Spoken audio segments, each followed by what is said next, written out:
Pakistani cricketer Shoaib Malik आणि भारताची tennis star Sania Mirza यांच्या घटस्फोटाची बातमी गेले काही महिने चर्चेत आहे। पण याच सगळ्या चर्चेदरम्यान शोएब मलिकनं शनिवारी गुगली टाकत अनेकांना आश्चर्याचा धक्काच दिलाय। कारण शोएब मलिकनं चक्क तिसरं लग्न केलंय।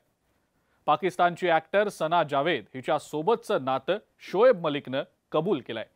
शोएब आणि सनाच्या सोशल मीडिया अकाउंट्सवर दोघांच्याही लग्नाचे फोटो दिसताच अनेकांच्या भुवया आश्चर्यानं उंचावल्या। बुधवारी सानियानं शोएब सोबतचं लग्न आणि घटस्फोटाविषयीची एक क्रिप्टिक पोस्ट शेअर केली होती आणि त्यानंतर अवघ्या 2च दिवसात शोएबनं थेट लग्न करत सगळ्यांना एक धक्काच दिलाय। क्रिकेटर शोएब मलिकचं खरं तर हे तिसरं लग्न आहे। 2002 मध्ये त्यानं आयशा सिद्दीकी सोबत पहिलं लग्न केलं होतं। हे लग्न 8 वर्ष टिकलं। 2010 मध्ये आयशाला घटस्फोट देऊन शोएबनं टेनिस स्टार सानिया मिर्झा सोबत लग्न केलं। या दोघांना एक 5 वर्षांचा मुलगा देखील आहे।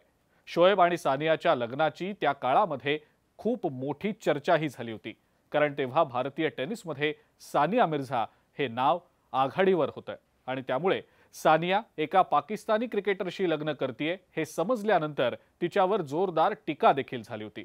पण गेली 2 वर्ष सानिया आणि शोएबच्या नात्यात काहीतरी कुरबुरी सुरू असल्याच्या, काहीतरी बिनसलं असल्याच्या बातम्या सुरूच होत्या आणि त्याला कारण होतं शोएबचं सनासोबतचं नातं। अखेर सानियासोबत 12 वर्ष संसार करून शोएबनं सनाशी नवा संसार थाटलाय। या लग्नावरनं आता नेमक्या काय प्रतिक्रिया येतात हे पाहणं औत्सुक्याचं असेल। हा व्हिडिओ तुम्हाला कसा वाटला ते आम्हाला कमेंट्समध्ये नक्की कळवा।